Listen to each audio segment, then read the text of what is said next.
우리의 마음의 생태학이 있는 것 같아요. 그 마음의 생태학을 제가 좀 거칠게나마 정리해 봤어요.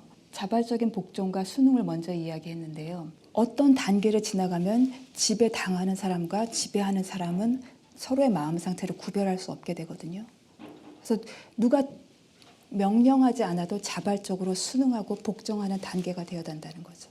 그런 마음으로 나아가기 위한 몇 가지 과정들이 있는데 그 과정 중에 하나가 자기 부정과 자기 혐오인 것 같아요. 소위 말하면 우리가 이야기하는 그 근대화 작업에서 박정희의 치적으로 이루어진다고 그 평가되는 새마을 운동이라는 것도 그거든요.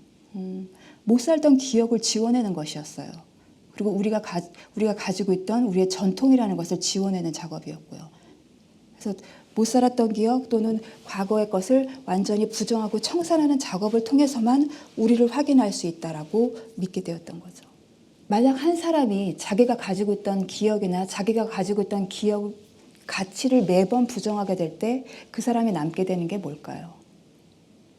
실은 자기라는 게 없을 거예요. 세상의 가치나 더 큰 세상 또는 더 큰 욕망을 통해서 끊임없이 자기를 직조해 가야 할 것이니까요.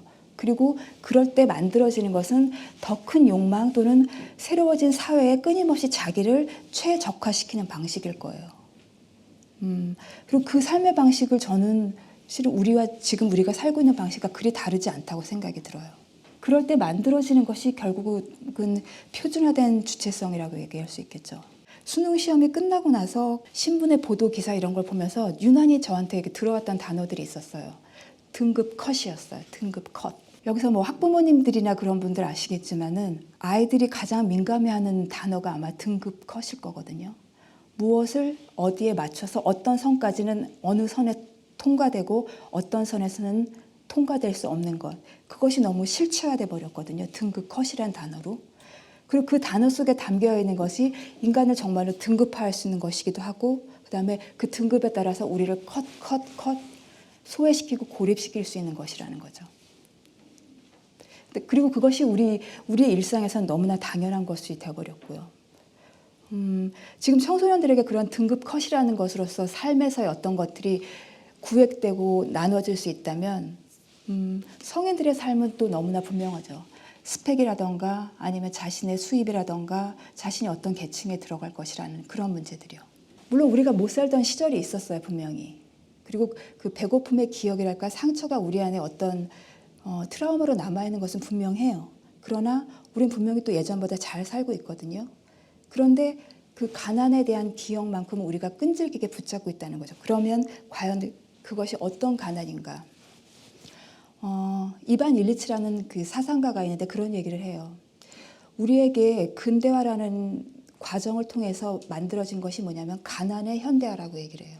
말하자면 우리가 끊임없이 새로운 가난을 만들어낸다는 거예요. 가난을 발명해낸다는 거죠. 익숙하게 듣는 말 있죠. 상대적인 박탈감 이런 얘기요. 다 같이 못 살 때는 가난이라는 것이 그저 불편하거나 너나 나나 뭐 사는 게 이렇지 이렇게 됐을 거예요.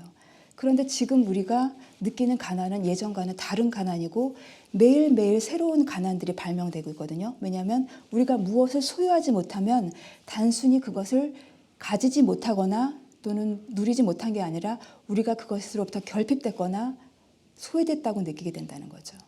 그런 가난과 결핍이 끊임없이 발명되는 과정이 가난의 현대화라고 하는데 실은 우리를 가장 괴롭히는 것 중에 하나가 그거인 것 같아요.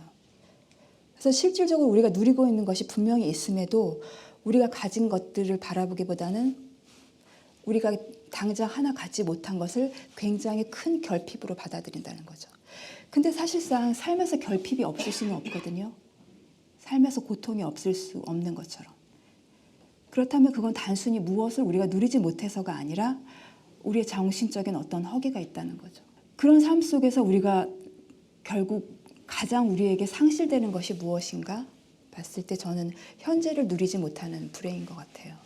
이것은 그냥 단순히 5, 60대들이나 그 나이 드신 분의 문제가 아니라 특히 요즘 젊은 세대들이 갖고 있는 문제가 아닌가 싶어요. 물론 현재가 굉장히 고통스러운 게 분명해요. 그러나 그렇다 할지라도 현재가 우리가 가진 것, 자기가 해낸 것, 또는 자기가 누리고 있는 관계나 즐거움을 가질 수도 있는데 이 현재를 누릴 수 없다는 거죠. 왜냐하면 지금과는 다르게 무언가를 빨리 얻어내고 어디에 도달해야 된다고 생각을 하기 때문에요.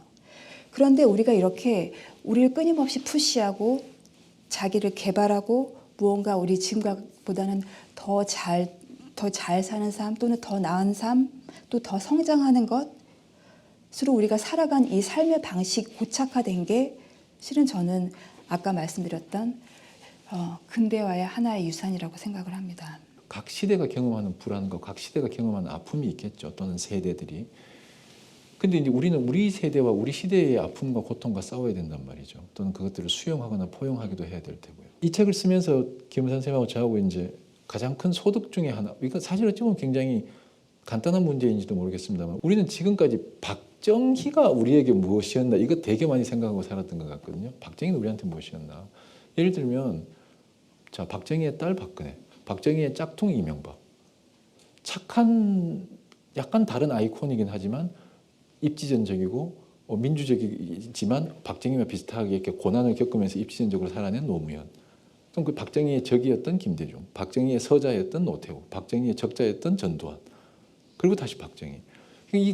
우리가 살고 있는 이 시대가 박정희로부터 한 번도 벗어나 본 적은 없지 않을까. 그래서 박정희는 우리한테 무엇이었나. 이것에 굉장히 질문이 매여 있었던 것 같은데 어느 순간 그 김 선생님하고 저하고 논의를 하다가 그러면 우리는 박정희한테 무엇이었을까. 이제 가슴이 쿵 떨어지더라고요. 그때부터 우리는 답을 할 수 없는 거죠. 이제 우리가 이제 새로운 시대를 준비해야 되는데 이건 너무 뭐죠? 너무 진부하고 너무나 좀 웃기는 오글거리는 얘기긴 합니다만 우리는 이후에 또 다른 박정희를 만들어낼 것인가 안 낼 것인가 이런 문제가 이제 봉착했다는 생각을 하는 거죠. 이후의 시대예요. 그러니까 박정희를 거쳐야 될 사람들 다 거쳤다고 보거든요. 적도 박정희의 적도 대통령이 됐고 박정희의 서자도 적자도 딸도 짝퉁도 다 대통령이 됐으니 이제 뒤에는 뭐가 나올까? 박정희 복제가 나올까? 아니면 전혀 아닌 그런 얘기를 고민을 하면서 박정희에게 우리는 무엇일까를 생각해 봤을 때 앞에서 이제 그 김 선생님이 이런저런 얘기들을 하셨죠. 결국 박정희가 우리를 보던 눈은 너희들은 다 잉여라는 거죠. 모든 것들이 다 잘 살아보세요. 제일 큰 그 캐치프레이즈가 잘 살아보세요였거든요. 잘 살아보세요. 잘 살기 위해서 뭐 다 해야 돼. 야 우리가 지금 먹고 살 게 없는 판에 지금 뭐 쓸데없는 소리를 하냐. 지금 굶어 죽는 판인데 지금 무슨 뭐 배부른 소리를 하고 자빠졌냐. 이런 얘기를 하면서 국민 전체를 잉여로서 몰고 가는 거죠. 잉여는 그래서요. 어떤 괴로움이 있는가 하면 자기 존재를 확인을 시켜줘야 돼. 자기 존재를 인준받아야 돼. 인준. 내가 쓸모없는 사람이 아니라는 거야. 누구한테요? 국가가 너희들을 잉여라고 했으니 국가대로 내가 인준을 받아야 되겠죠. 나를 잉여라고 한 사람에게 내가 잉여가 아니라는 걸 증명해야 되겠죠. 어떻게? 열심히 살아야죠. 내 밥벌이 내가 해야죠.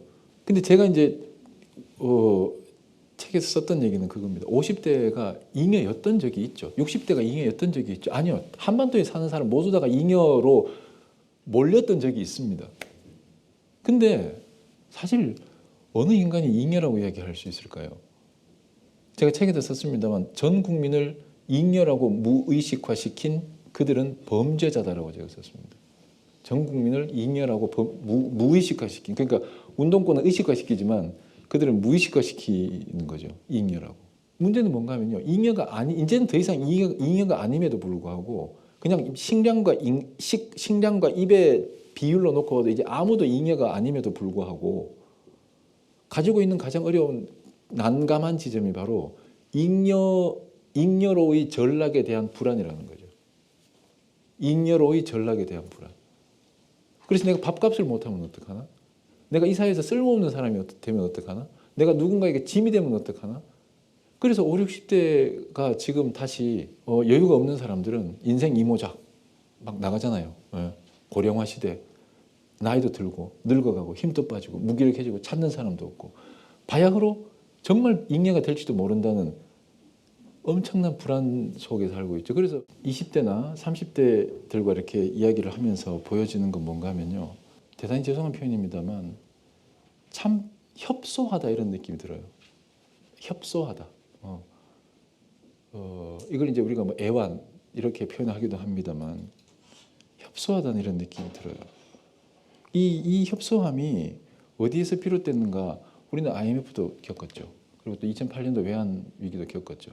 그러다 보니 부모의 불안에 더불어서 자녀들까지도 이 부모의 불안이 전이되어서 뭔가를 더 이렇게 넓게 생각하거나 생존 이외에 다른 부분의 어떤 즐기는 삶, 현재를 즐기는 삶, 누리는 삶에 대해서 생각해 볼 여유가 없었겠죠. 심지어 지금 40이 넘은 자녀한테도 공무원 시험을 치라고 하는 부모들이 있단 말이에요. 직장을 잘 다니는데도 불구하고. 제가 지금 흡사 5, 60대 부모님이나 이런 분들을 비난하는 것처럼 들릴지 모르겠습니다만 전 전혀 그렇지 않습니다. 비난하려고 하는 얘기가 아닙니다. 그리고 책에 썼던 얘기들도 20대, 30대 얘기가 언뜻 보면 비난처럼 들릴지 모르지만 전혀 비난하려고 하는 얘기가 아닙니다. 제가 말씀드리고 싶은 건 뭔가 하면요. 책에서 쓰지 않았습니다만 우리 부모를 한 개인으로 봤으면 좋겠다는 거예요. 또는 자녀도 개인으로 봤으면 좋겠다는 거예요. 물론 개인으로 본다고 해서 내 부모가 부모가 아닌 게 되고 자녀가 자녀가 아니게 되는 건 아니죠. 부모는 여전히 내 부모고 자녀는 여전히 내 자녀죠. 그럼에도 불구하고 제가 이 얘기를 왜 말씀드리는가 하면 저는 이제 전공이 제가 하는 일이 이제 정신분석이라는 일이고 저는 일주일에 뭐 거의 절반이 넘는 시간은 제가 그 제 클리닉에서 정신분석을 제 그 내담자들과 정신분석을 하는 일들을 합니다. 근데 많은 분들이 어떤 삶의 고통을 갖고 오기도 하지만 자신의 성숙을 위해서 정신분석을 받으러 오는 분들도 계세요. 근데 이제 대체로 이제 많은 분들이 삶의 어떤 그 풀지 못한 응어리 같은 것들이 있죠. 그래서 그런 것들을 하거나 또는 극복하기 위해서 그걸 통해서 성장하려고 오시는 분들이 거의 대부분이죠. 근데 대체로 그 응어리나 그 고통은 부모님하고 관계에서 오는 경우들이 사실 대부분이죠. 근데 아주 지난한 과정을 거쳐서 이야기를 쭉 진행을 하다 보면 어느 순간부터 자녀들이 제 앞에 앉아 있는 그 내담자들이 부모를 한 개인으로 보는 시기가 오기 시작해요. 그러니까 부모가 나에게 뭘 했고 부모가 나에게 어떻게 했고 나를 어떻게 방치했고 나를 어떻게 핍박했고 나를 어떻게 차별했고 나를 어떻게 했고 막 이야기를 하죠. 그럼 부모로서 그러니까 부모로서 보는 거죠, 그 사람. 그러다가 어떤 이야기들이 이제 그런 얘기 어떤 과정을 거쳐서 어느 순간쯤에 가면 대체로 많은 경우에 부모의 삶을 한 개인으로 보기 시작하는 시기가 오기 시작해요. 부모로서가 아니라 한 개인으로서. 그때부터는 이제 상황이 달라지죠.